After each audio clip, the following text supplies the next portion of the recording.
En este mismo instante, Satanás tiene un plan diseñado específicamente para destruirte.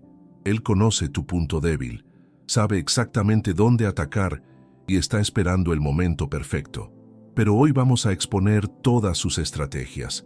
Permítanme comenzar diciéndoles algo que cambiará su manera de ver la guerra espiritual que enfrentamos cada día. Satanás no es un adversario desorganizado que ataca al azar. Él es un estratega calculador que ha estudiado a la humanidad durante milenios.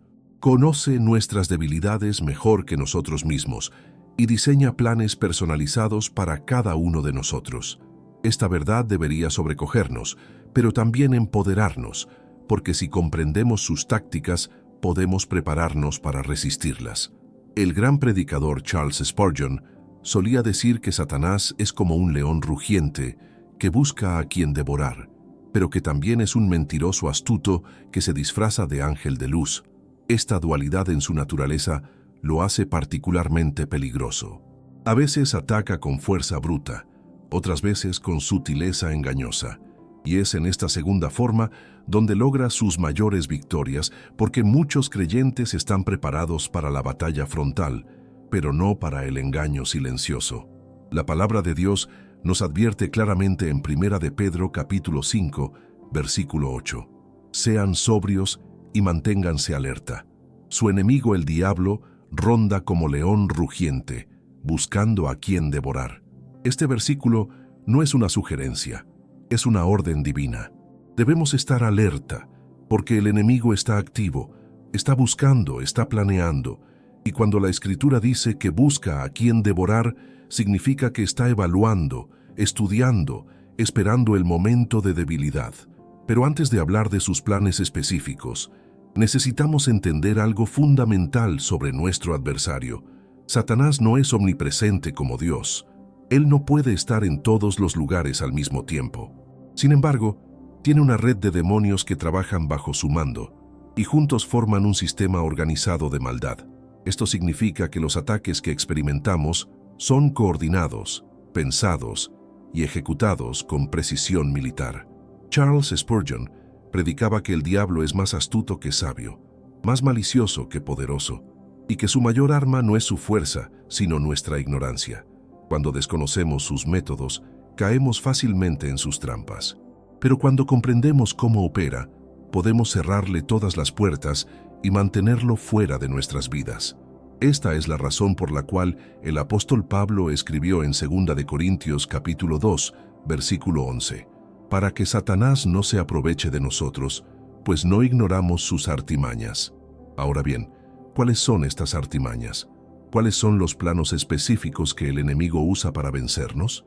El primer plan, y quizás el más efectivo, es el de la distracción. Satanás sabe que no puede arrancarnos de las manos de Cristo, pero puede hacer que vivamos vidas cristianas infructíferas, manteniéndonos perpetuamente distraídos. Nos distrae con preocupaciones legítimas, con responsabilidades reales, con placeres inofensivos, hasta que poco a poco nos alejamos de lo esencial, nuestra comunión con Dios. Piensen en esto por un momento. ¿Cuántos de ustedes han comenzado el día con la intención de orar y leer la Escritura, pero terminaron el día sin haberlo hecho? No porque algo terrible haya ocurrido, sino porque una cosa llevó a otra, una distracción tras otra, hasta que el día simplemente se fue. Esa es la obra maestra de Satanás, hacernos tan ocupados con lo bueno que descuidamos lo mejor. El segundo plan del enemigo es sembrar dudas. Desde el jardín del Edén, su estrategia ha sido cuestionar la palabra de Dios. ¿Con qué Dios les ha dicho?, fue su primera pregunta a Eva. Y sigue usando la misma táctica hoy. Planta dudas sobre la bondad de Dios cuando atravesamos dificultades. Nos hace cuestionar las promesas divinas cuando las respuestas tardan. Susurra en nuestros oídos que quizás Dios no nos ama tanto como pensábamos, que tal vez nos ha olvidado, que posiblemente hicimos algo mal y por eso estamos sufriendo. Estas dudas son como grietas en un muro. Al principio parecen insignificantes, pero si no las reparamos de inmediato, se expanden hasta que todo el muro se derrumba. Por eso la fe debe ser protegida celosamente. Debemos rechazar cada pensamiento que contradiga lo que Dios ha revelado en su palabra. Como nos enseña 2 de Corintios capítulo 10, versículo 5, destruimos argumentos y toda altivez que se levanta contra el conocimiento de Dios y llevamos cautivo todo pensamiento a la obediencia de Cristo. El tercer plan satánico es el del aislamiento. El enemigo sabe que un cristiano aislado es un cristiano vulnerable. Por eso trabaja incansablemente para separarnos de la comunidad de fe. Nos hace sentir que no encajamos, que nadie nos comprende, que es mejor estar solos. Magnifica las faltas de otros creyentes para que nos alejemos de la iglesia. Nos convence de que podemos ser cristianos solitarios, cuando la Escritura claramente nos llama a vivir en comunidad. Hebreos capítulo 10, versículo 25 nos exhorta: no dejemos de congregarnos como algunos tienen por costumbre, sino animémonos unos a otros, y con mayor razón, ahora que vemos que aquel día se acerca. La congregación no es opcional, es esencial para nuestra supervivencia espiritual. Cuando nos aislamos, nos convertimos en presa fácil. El león siempre ataca a la oveja que se separa del rebaño. El cuarto plan del enemigo, y uno particularmente devastador, es el de la condenación. Una vez que hemos caído en pecado, Satanás cambia inmediatamente de táctica. Antes nos tentaba diciéndonos que el pecado no era tan grave. Ahora nos acusa diciéndonos que somos imperdonables. Antes minimizaba nuestra falta, ahora la magnifica. Nos hace sentir que hemos ido demasiado lejos, que Dios ya no nos puede perdonar, que hemos perdido nuestra salvación.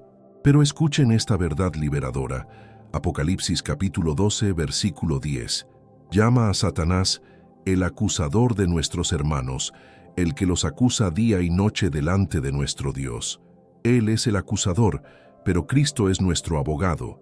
Cuando el enemigo nos señala con el dedo, Jesús señala su sangre derramada en la cruz. Cuando Satanás grita nuestros pecados, Cristo susurra: consumado es.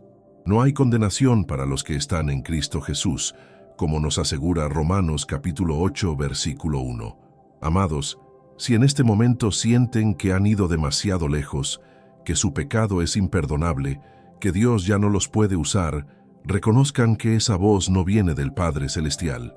Esa es la voz del acusador, tratando de mantenerte atado a la culpa y alejado de la gracia restauradora de Dios. La convicción del Espíritu Santo nos lleva al arrepentimiento y la restauración. La condenación del diablo nos lleva a la desesperación y la derrota. Spurgeon predicaba que el arrepentimiento es el camino de regreso a casa y que Dios siempre está esperando con los brazos abiertos al hijo pródigo que decide volver. No importa cuánto tiempo hayas estado alejado, no importa cuán profundo hayas caído, el camino de regreso siempre está abierto. La gracia de Dios es más grande que nuestro pecado más grande. Ahora bien, hermanos, comprender los planes del enemigo es solo el primer paso. En los próximos momentos vamos a profundizar en cómo contrarrestar cada una de estas estrategias satánicas. Vamos a aprender a vestirnos con la armadura de Dios, a usar las armas espirituales que nos han sido dadas y a vivir en victoria constante sobre el adversario. Pero antes de continuar, quiero pedirles que si este mensaje está tocando su corazón, si están reconociendo las tácticas del enemigo en su propia vida, no se vayan sin suscribirse a este canal. Cada semana compartimos enseñanzas profundas que fortalecerán su fe y les equiparán para la batalla espiritual. Presionen ese botón de suscripción ahora mismo. Y para aquellos que desean profundizar aún más en su relación con Dios, tenemos un recurso especial para ustedes. Hemos preparado un libro electrónico poderoso, llamado 21 días para restaurar tu intimidad con Dios. Este material les guiará paso a paso en un viaje transformador de acercamiento al corazón del Padre. El enlace está en el primer comentario fijado. Les animo a que lo adquieran hoy y comiencen este viaje de restauración. Ahora continuemos desenmascarando los planes de Satanás y aprendiendo a vivir en victoria. La victoria sobre el enemigo no es algo que debamos buscar, es algo que ya poseemos en Cristo. Esta es una verdad fundamental que muchos creyentes no comprenden. Pasamos años rogando por victoria cuando deberíamos estar caminando en ella. Jesús ya derrotó a Satanás en la cruz del Calvario. El enemigo es un adversario vencido que aún intenta pelear batallas que ya perdió. Nuestra responsabilidad no es ganar la guerra, sino aprender a vivir desde la victoria que Cristo ya conquistó para nosotros. Colosenses capítulo 2 versículos 14 y 15 nos revela algo extraordinario. Él anuló el acta con los cargos que había contra nosotros y la eliminó clavándola en la cruz. Desarmó a los poderes y a las potestades y los humilló públicamente al exhibirlos en su desfile triunfal. Miren estas palabras con atención. Cristo no solo perdonó nuestros pecados, Él desarmó completamente al enemigo, lo despojó de sus armas, lo humilló públicamente y lo exhibió como derrotado. Esta es nuestra posición en Cristo, victoriosos, no por nuestra fuerza, sino por su obra consumada. Pero si ya tenemos la victoria, ¿por qué seguimos luchando? Porque existe una diferencia entre la victoria posicional y la victoria experiencial. Posicionalmente en Cristo, ya somos más que vencedores. Experiencialmente en nuestra vida diaria, necesitamos aprender a aplicar esa victoria. Es como un ciudadano que posee todos los derechos de su nación, pero nunca los ejerce. Los derechos existen, pero permanecen sin uso. Así sucede con muchos cristianos. Tienen acceso a todo el poder de Dios, pero viven derrotados porque no saben cómo activar esa autoridad espiritual. La primera arma que Dios nos ha dado para contrarrestar los planes del enemigo es su palabra. La Biblia no es simplemente un libro de historia o un manual de moral, es la espada del Espíritu, según Efesios capítulo 6, versículo 17. Es un arma viva y poderosa que corta, penetra y divide. Cuando Jesús fue tentado en el desierto, no argumentó con el diablo, no entró en debates filosóficos, simplemente declaró: escrito está, y con cada declaración de la Escritura, el enemigo retrocedía. Necesitamos memorizar la palabra de Dios, necesitamos llenarla en nuestros corazones hasta que se convierta en nuestra primera respuesta ante cualquier ataque. Cuando el enemigo susurre que Dios te ha abandonado, declara Hebreos capítulo 13, versículo 5, nunca te dejaré ni te abandonaré. Cuando te haga sentir indigno, proclama Romanos capítulo 8, versículo 1. Ninguna condenación hay para los que están en Cristo Jesús. Cada mentira del enemigo debe ser confrontada con la verdad de la Escritura. La segunda arma es la oración. No una oración casual, mecánica o rutinaria, sino una oración ferviente, persistente y llena de fe. Santiago capítulo 5, versículo 16, nos dice: la oración eficaz del justo puede mucho. Note que no dice que la oración puede poco o que tiene algún efecto limitado. Dice que puede mucho. Hay poder en la oración genuina, poder para mover montañas, poder para cambiar circunstancias, poder para atar al enemigo y deshacer sus planes. Cuando oramos, no estamos simplemente hablando con el aire, estamos activando las fuerzas celestiales a nuestro favor. Daniel oró y un ángel fue enviado con la respuesta, aunque tuvo que pelear contra principados demoníacos durante 21 días para llegar hasta él. Eso significa que nuestras oraciones desatan batallas en el reino espiritual. Cada vez que doblamos nuestras rodillas, estamos declarando guerra contra las tinieblas. Cada vez que clamamos a Dios, estamos invocando su poder soberano sobre nuestras situaciones. Pero hay algo más sobre la oración que debemos entender. No es la longitud de nuestras oraciones lo que importa, sino la sinceridad de nuestro corazón. Dios no mide nuestras palabras, pesa nuestras intenciones. Una oración de 5 minutos dicha con fe genuina es más poderosa que 5 horas de palabras vacías. El fariseo oró largo y elocuentemente, pero el publicano simplemente clamó: Dios, ten misericordia de mí, pecador. Y fue este último quien descendió justificado a su casa. La tercera arma es la alabanza. Esto puede parecer extraño para algunos. ¿Cómo puede la alabanza ser un arma de guerra? Pero la Escritura está llena de ejemplos donde la alabanza derrotó al enemigo. Cuando Josafat enfrentó un ejército masivo, puso a los cantores al frente de sus tropas. Mientras alababan, Dios confundió a sus enemigos y se destruyeron entre sí. En el libro de los Hechos, Pablo y Silas estaban en la cárcel, golpeados y encadenados, pero a medianoche comenzaron a cantar himnos a Dios. Y mientras alababan, Hubo un terremoto. Las cadenas se rompieron y las puertas se abrieron. La alabanza declara la grandeza de Dios sobre la aparente grandeza de nuestros problemas. Cuando alabamos en medio de la batalla, estamos diciendo: mi Dios es más grande que esta circunstancia, mi Dios es más poderoso que este enemigo, mi Dios es más fiel que mis temores. Y esa declaración de fe desata el poder del cielo en nuestra situación. Segunda de Crónicas, capítulo 20, versículo 22, nos muestra que cuando comenzaron a entonar este cántico de alabanza, el Señor puso emboscadas contra los hombres de Amón, de Moab y del monte de Seir, que habían venido contra Judá, y fueron derrotados. La cuarta arma es la comunión con otros creyentes. Ya mencionamos cómo el aislamiento es una de las estrategias del enemigo. La solución es precisamente lo opuesto: mantenernos firmemente conectados con el cuerpo de Cristo. Eclesiastés capítulo 4, versículo 12 dice: uno solo puede ser vencido, pero dos pueden resistir. La cuerda de 3 hilos no se rompe fácilmente. Cuando nos unimos con otros creyentes en oración, en estudio bíblico, en compañerismo genuino, nos fortalecemos mutuamente. Necesitamos hermanos que oren por nosotros cuando nuestra fe flaquea. Necesitamos mentores que nos guíen cuando estamos confundidos. Necesitamos amigos espirituales que nos confronten cuando nos desviamos. La iglesia no es un edificio al que asistimos los domingos. Es una familia espiritual de la cual formamos parte. Y en esa familia encontramos cobertura, protección y fortaleza para enfrentar los ataques del enemigo. La quinta arma, y quizás la más importante después de la palabra, es el nombre de Jesús. Hay poder sobrenatural en ese nombre. Filipenses capítulo 2, versículos 9 al 11 declaran: por eso Dios lo exaltó hasta lo sumo y le otorgó el nombre que está sobre todo nombre, para que ante el nombre de Jesús se doble toda rodilla en el cielo y en la tierra y debajo de la tierra, y toda lengua confiese que Jesucristo es el Señor, para gloria de Dios Padre. Cuando invocamos el nombre de Jesús con fe, no estamos pronunciando una fórmula mágica. Estamos declarando nuestra dependencia total en Él. Estamos reconociendo su señorío absoluto.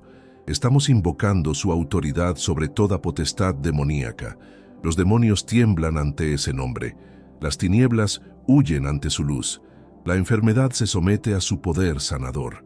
El nombre de Jesús es nuestra torre fuerte, nuestro refugio seguro, nuestra arma invencible. Pero hay algo crucial que debemos entender sobre todas estas armas espirituales. No funcionan automáticamente. No son amuletos mágicos que operan por sí mismos. Requieren fe activa, requieren aplicación deliberada, requieren perseverancia constante. Muchos cristianos conocen estas armas pero nunca las usan. Es como un soldado que tiene un arsenal completo pero nunca saca las armas de su caja. El conocimiento sin acción es inútil. La verdad sin aplicación no transforma vidas. Por eso debemos ser intencionales en nuestra guerra espiritual. Cada mañana, antes de que comience el día, necesitamos vestirnos con la armadura de Dios que describe Efesios capítulo 6. Necesitamos tomar tiempo para leer la palabra, para orar, para prepararnos espiritualmente. No podemos enfrentar un día lleno de ataques espirituales sin preparación espiritual. Sería como un soldado que va a la batalla en pijama, desarmado y dormido. Y aquí está la belleza de todo esto, amados. No estamos peleando solos. El mismo Espíritu Santo que resucitó a Cristo de los muertos vive en nosotros. Romanos capítulo 8, versículo 11, lo confirma. Y si el Espíritu de aquel que levantó de los muertos a Jesús vive en ustedes, el mismo que levantó de los muertos a Cristo Jesús también dará vida a sus cuerpos mortales por medio de su Espíritu que vive en ustedes. Ese poder de resurrección está disponible para nosotros hoy, en cada batalla, en cada tentación, en cada ataque del enemigo. Ahora que comprendemos las armas que Dios nos ha dado, necesitamos hablar de algo igualmente importante: nuestra actitud en la batalla. Porque, hermanos, podemos tener todas las armas del mundo, pero si nuestra mentalidad es de derrota, nunca experimentaremos victoria. La forma en que pensamos determina la forma en que peleamos, y la forma en que peleamos determina si ganamos o perdemos. El primer cambio de mentalidad que debemos hacer es dejar de vernos como víctimas y comenzar a vernos como vencedores. Demasiados creyentes viven con una mentalidad de víctima, siempre quejándose de los ataques del enemigo, siempre lamentándose por las dificultades que enfrentan. Pero Romanos capítulo 8, versículo 37, nos da una identidad completamente diferente. En todo esto, somos más que vencedores por medio de aquel que nos amó. No dice que seremos vencedores algún día, dice que somos vencedores ahora mismo. Esta no es una declaración de arrogancia, es un reconocimiento de nuestra posición en Cristo. Cuando el enemigo te ataque, no respondas como una víctima indefensa. Responde como un hijo del Rey, como un embajador del reino celestial, como alguien que tiene toda la autoridad de Cristo respaldándote.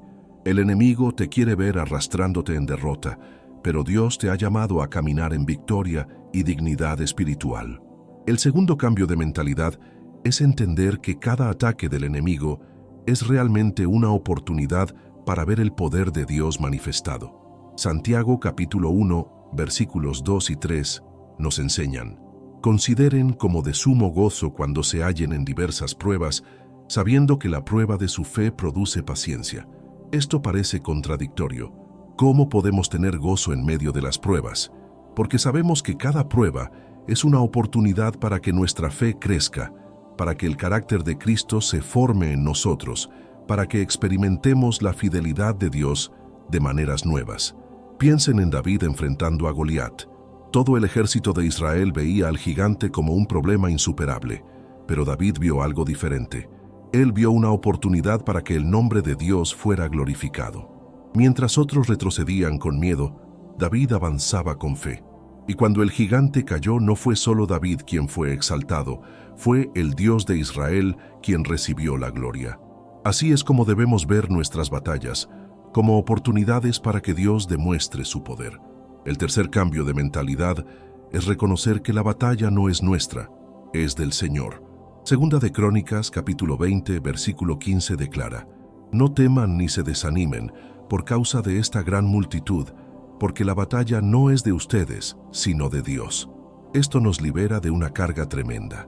No tenemos que pelear con nuestras propias fuerzas, no tenemos que elaborar estrategias complejas. Nuestra responsabilidad es permanecer fieles, obedientes y confiados mientras Dios pelea por nosotros. Esto no significa pasividad. Significa que actuamos desde un lugar de descanso en lugar de ansiedad. Peleamos desde la victoria en lugar de por la victoria. Hay una gran diferencia entre estas dos posturas. Cuando peleamos por la victoria, estamos llenos de estrés, tratando de hacer que algo suceda por nuestra propia fuerza. Cuando peleamos desde la victoria, descansamos en lo que Cristo ya logró y simplemente aplicamos su poder a nuestra situación. Ahora bien, hablemos de algo práctico que muchos descuidan: la importancia de guardar nuestros pensamientos. Segunda de Corintios capítulo 10, versículo 5, nos instruye a llevar cautivo todo pensamiento a la obediencia de Cristo. Esto no es simplemente un consejo agradable, es una orden militar. Nuestros pensamientos son el campo de batalla principal donde el enemigo pelea. Si él puede controlar nuestra mente, eventualmente controlará nuestras acciones.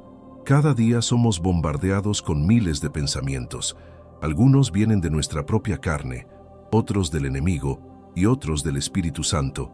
Nuestra responsabilidad es discernir cuáles pensamientos debemos aceptar y cuáles debemos rechazar.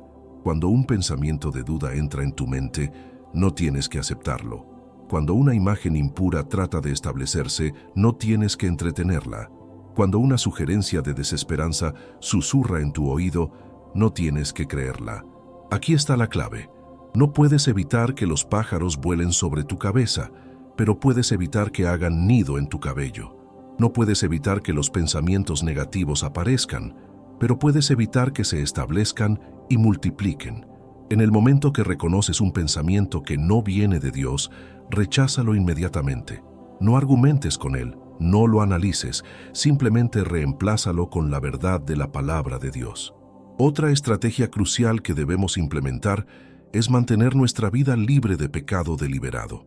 Primera de Juan capítulo 3, versículo 8, nos advierte: el que practica el pecado es del diablo, porque el diablo peca desde el principio. Note que dice, practica el pecado, no comete un pecado. Todos tropezamos ocasionalmente, pero es diferente tropezar que elegir vivir en desobediencia. Cuando mantenemos pecado sin confesar en nuestras vidas, le damos al enemigo un punto de entrada legal. Efesios capítulo 4, versículo 27, nos advierte: no den lugar al diablo. Cada vez que elegimos conscientemente desobedecer a Dios, estamos abriendo una puerta para que el enemigo entre. Estamos dándole un lugar, una posición, un punto de apoyo en nuestras vidas. Por eso la confesión rápida y el arrepentimiento genuino son tan importantes. Primera de Juan capítulo 1 versículo 9 promete: si confesamos nuestros pecados, Él es fiel y justo para perdonarnos y limpiarnos de toda maldad. También necesitamos ser sabios con lo que permitimos entrar por nuestros ojos y oídos. Vivimos en una cultura saturada de contenido que contradice los valores del reino de Dios. Películas que glorifican la inmoralidad, música que celebra la rebelión, redes sociales que promueven la comparación y la envidia. Todo esto alimenta nuestra carne y debilita nuestra resistencia espiritual. Salmo 101, versículo 3 declara: no pondré cosa indigna delante de mis ojos. Esta debe ser nuestra norma también. No estoy sugiriendo que vivamos aislados del mundo como monjes en un monasterio, pero sí estoy diciendo que necesitamos ser intencionales y selectivos con lo que consumimos. Si una serie de televisión constantemente te tienta a la lujuria, apágala. Si ciertas amistades te arrastran hacia abajo espiritualmente, establece límites saludables. Si determinados lugares te hacen tropezar, evítalos. Es mejor perder algunas comodidades temporales que perder nuestra efectividad espiritual. Permítanme hablarles ahora sobre algo que transforma completamente nuestra perspectiva. Entender que somos embajadores del reino celestial. Segunda de Corintios capítulo 5 versículo 20 dice: así que somos embajadores de Cristo, como si Dios les rogara a ustedes por medio de nosotros. Un embajador representa a su nación en tierra extranjera. No opera bajo las leyes del país donde está, sino bajo las leyes de su país de origen. Él tiene inmunidad diplomática porque representa a un poder mayor. De la misma manera, nosotros somos ciudadanos del cielo viviendo temporalmente en la tierra. Las reglas del reino de las tinieblas no nos gobiernan. Las limitaciones del mundo natural no nos definen. Operamos bajo la autoridad del Rey de Reyes, y esa autoridad está por encima de todo poder demoníaco. Cuando el enemigo venga contra ti, recuérdale quién te respalda. Dile: represento al Dios Todopoderoso, y tú no tienes autoridad sobre mí. Finalmente, hermanos, nunca subestimen el poder de testificar sobre lo que Dios ha hecho. Apocalipsis capítulo 12, versículo 11, nos revela una estrategia poderosa. Ellos lo vencieron por medio de la sangre del Cordero y por el mensaje del testimonio de ellos. Hay dos elementos aquí: la sangre de Cristo, que ya hemos discutido, y el testimonio. Cuando declaramos lo que Dios ha hecho, cuando compartimos cómo Él nos ha rescatado, sanado, liberado y transformado, estamos peleando una batalla espiritual. Cada testimonio es una declaración de guerra contra el enemigo.